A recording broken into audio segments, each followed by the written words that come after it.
spooky, scary skeletons and shivers up your spine. How is it possible that I'd never read a Stephen King novel before? Have I literally been like Patrick Star and lived under a rock? Because now I'm questioning all of my life choices. Anyway, you are not here to watch me have a quarter-life crisis. I am assuming that you are here to hear my thoughts on Salem's Lot by Stephen King. My first Stephen King novel that I have read. I can't believe it's taken me this long, to be honest. This guy is talked about everywhere. If you haven't heard of Stephen King, I don't know how. So, yep, you guessed it. Today's video is a review on Salem's Lot, my first novel that I've read by Stephen King, but will it be my last, or is this just the beginning? Stay tuned to find out. Ooh, I love the suspense. I would love to thank the viewer on YouTube and Instagram who was kind enough to recommend that I read Salem's Lot. I've got you to thank for this because if it wasn't for your recommendation, then I probably wouldn't have picked this book up. It is the perfect book for this time of year, I will say that. Spooky, scary vibes, we love to see it. But to be fair, is that not the same with every Stephen King book? Are they all appropriate for this time of year? Probably. It's Stephen King. So if you have any other book recommendations or anything else by Stephen King that you think I should read, then please do leave me a comment and let me know, because I do actually take your recommendations into account. And I do love reading things that you think I will enjoy or things that you've enjoyed. It's a good sense of community on this channel. So the first half of this video will contain no spoilers. It will be spoiler free, so if you have not read Salem's Lot, don't worry. The first half of this video will not spoil a single thing for you, I hope.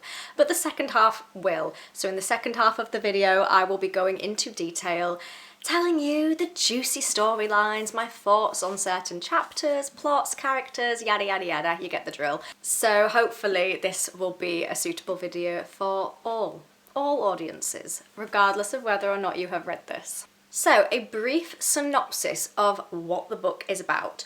Well, it says on the front cover, do you believe in vampires? So therefore, you can kind of guess that it's about vampires, and you would be right in assuming that. This book is about a man who, I don't know why it took me so long to think of the word man. It's about a man who goes back to revisit a town that he grew up in, or I think the last time that he was there was when he was 4 years old. He was very young. He goes back to visit the town. He's an author. He wants to use it as inspiration to write his next book. However, there's some crazy stuff going on in this town, some not normal things.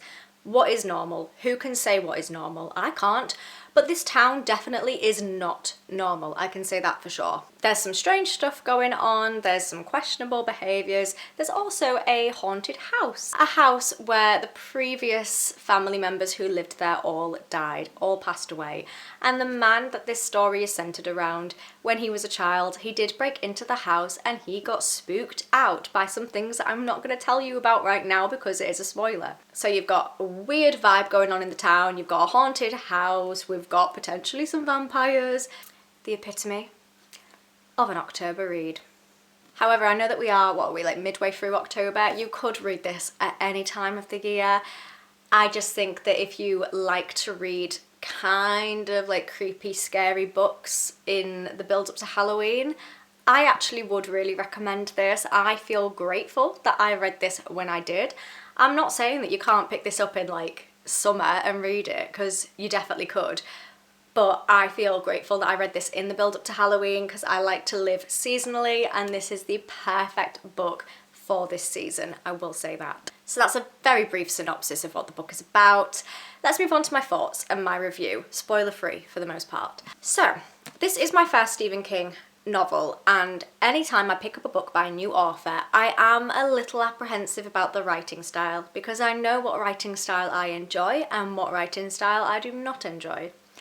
I think that this book set the standard pretty okay. I enjoyed Stephen King's writing style.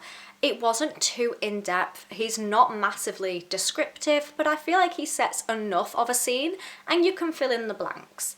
He's not going to tell you absolutely everything about the environment that the characters are in. He's going to give you some details just to set the scene and to give you the right vibe.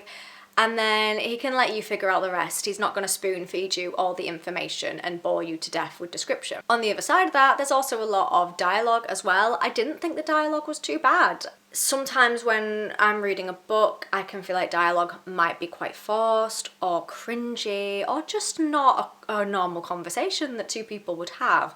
I feel like the dialogue in this was okay. I felt like some parts were a little bit preachy. You know, there's certain characters who just felt like they were going on and on and on and on and talking your ear off. And I don't know about you, but in a conversation, I don't let people go on and on and on and talk to me for 30 minutes without me interjecting. That's just not how my conversations tend to go. Maybe I talk too much. Maybe that's why people don't like speaking to me. Maybe I interject too much. I don't know. But it just felt like sometimes some of the dialogue was a little bit like that, where it didn't feel like a conversation per se. But that was rare. Like, that's not consistent throughout this book. For the most part, the dialogue did feel natural, and it did feel like something that people would actually say to each other, if you get my gist. I found this easy to read. I found it easy to follow. I felt like some parts of the writing were quite simplistic, quite basic, but by doing that, it's easy enough to follow. It's not too intricate, so the writing style isn't like I said, it's not massively descriptive. It's kind of like straight to the point, I suppose. Like, there's certain scenes that the characters are going somewhere, they've got a motive to do something, and the chapters are very quick. Like, some of the parts in this are quite quick, like they get straight to the point. There's no faffing around really. It's just like the characters say they're going to do something and then they do. I found it generally very easy to follow. Very simple writing. Not in a bad way, that sounds like an insult to Stephen King. That is not an insult. What I mean by that is it's quite simplistic in the sense that you don't get confused. You kind of know what's happening. And although I do like descriptive writers and I love ones who've got very beautiful, very powerful, very intricate writing, which this isn't, sometimes that can be borderline confusing. Almost like there might be too much to process. That isn't the case for Stephen King. It's because he's kind of stripped it back. It's not, you're not having to try and figure out what's going on. There's not too much information at all. I felt like sometimes some of the scenes were a little bit too basic. Like, I would have benefited from more description and from more intricate writing, but that is just my preference. Like, that's not a discredit to Stephen King. That's just the authors that I'm used to, and the authors that I enjoy the most just tend to be a lot more descriptive. But I did still enjoy this. There is lots of tension in this book. I wouldn't say it's scary. When I was reading reviews of this book after I finished it, which is actually something that I love to do, is just generally read people's reviews. Somebody said that they couldn't read this when the lights were off in their house. They felt like it was the scariest book they'd ever read. I don't know if we were reading the same book, because I didn't find this scary. I can imagine that in the movie, which by the way is coming out soon, or it might already be out, so perfect timing for this video. In the movie, I can imagine what chapters they would put a jump scare in. I can imagine that there would be jump scares at the right moments. However, watching it is different to reading it, and I don't feel like there were any moments in this book where I was scared. I don't know, I feel like I get scared very easily when I'm watching things, but when reading, I just don't get scared when I read.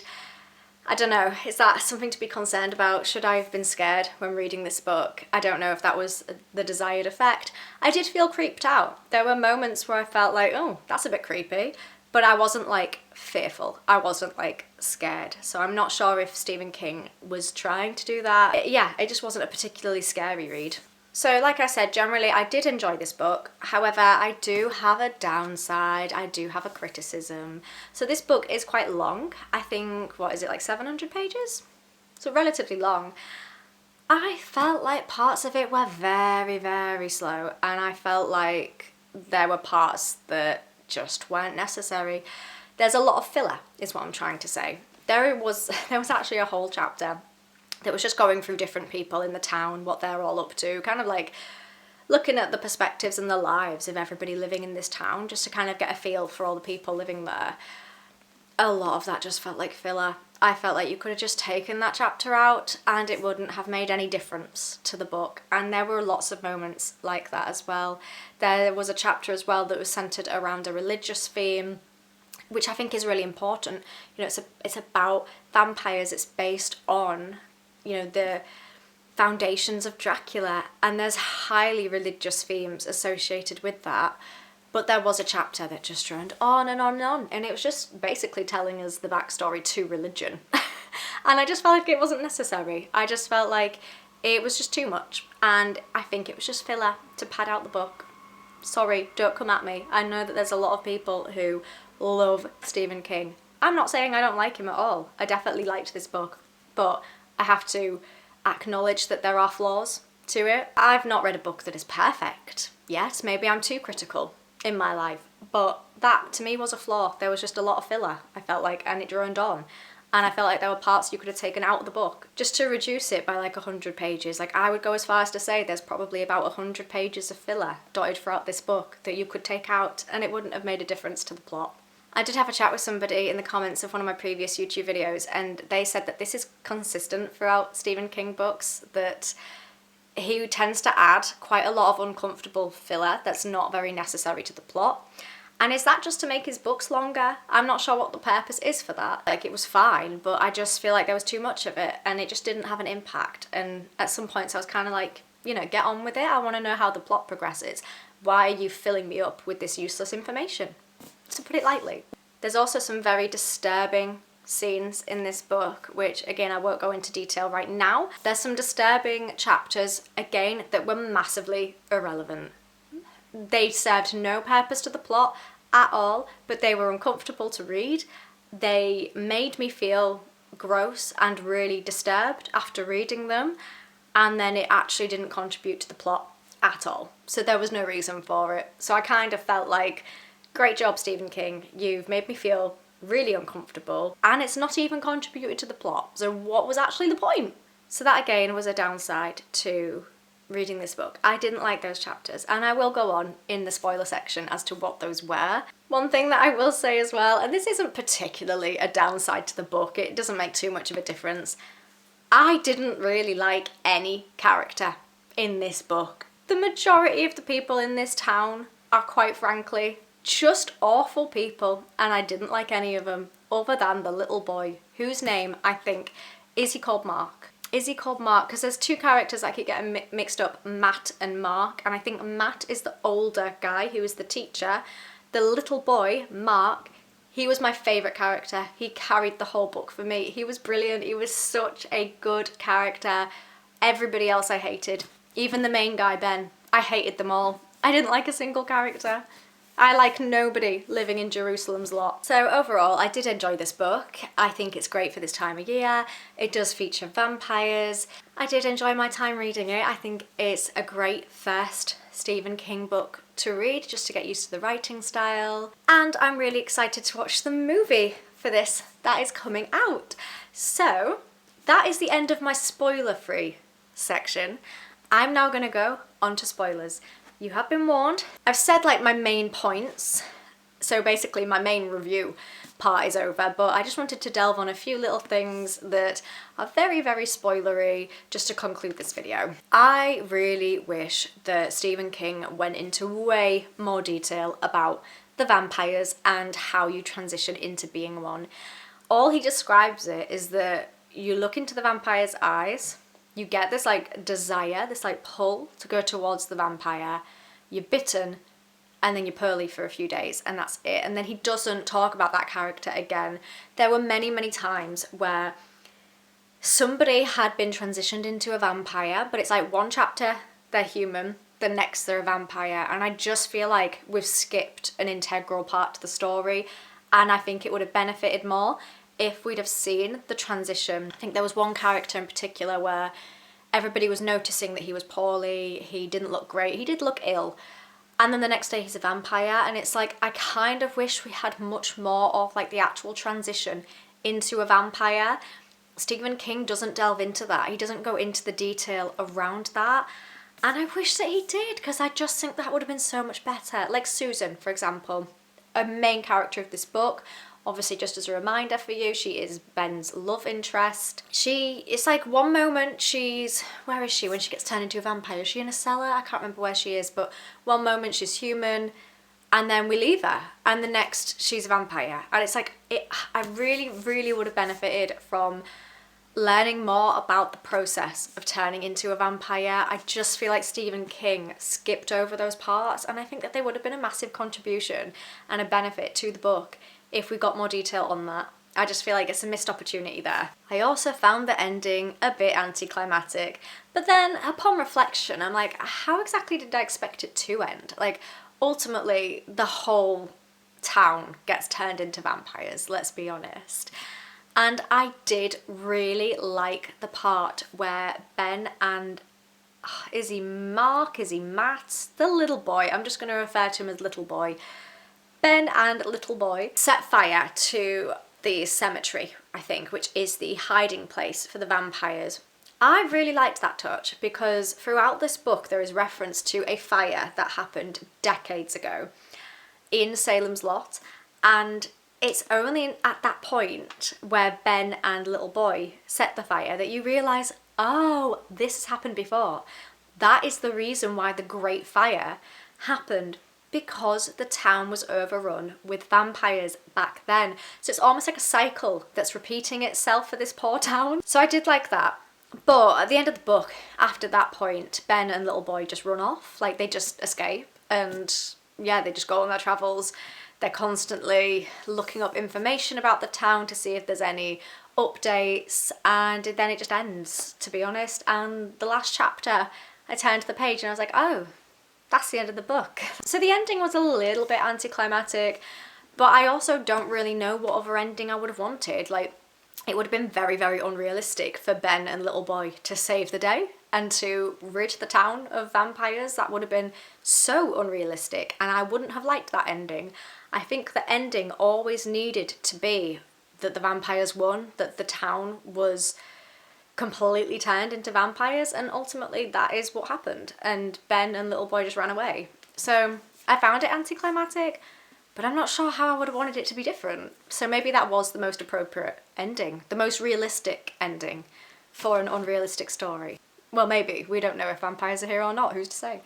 And I also really like that the prologue is about Ben and little boy after the events that take place, and then it's like we go back in time from chapter 1, building up to the moment where we're back at the prologue again. I really liked that. Again, it just circles back. It's like a cycle repeating itself. I like that touch. I love when books do that. I think it always goes down really well on my part. Like, I love reading stuff like that, because you read the prologue and you're invested. You're like, oh, I want to know who these people are, what's happened, what's led them to this stage of their life, and then you go back in time and find out.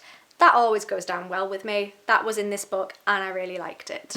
I also felt like Ben didn't really show any emotion whatsoever. He was just despondent to the world, to be honest. Particularly when Susan gets turned into a vampire. You know, this is his love interest. She gets turned into a vampire and then it's just like he doesn't care. He's moved on very quickly. So I think maybe it's just because he knew that caring is useless, because she's a vampire now, she's never going to be human ever again. So maybe he just has that perspective of, well, she's gone, I may as well move on. But he just didn't show any emotion whatsoever, not a shed of remorse, not any sadness. He just got on with it, which I admire. People who do that, you know, you might score on the psychopathy measure, but the lack of emotion does help you to move on from traumatic situations very easily, and I feel like that is what Ben did. I just would have benefited from him acting a little bit more human and just showing a bit more emotion. That's all.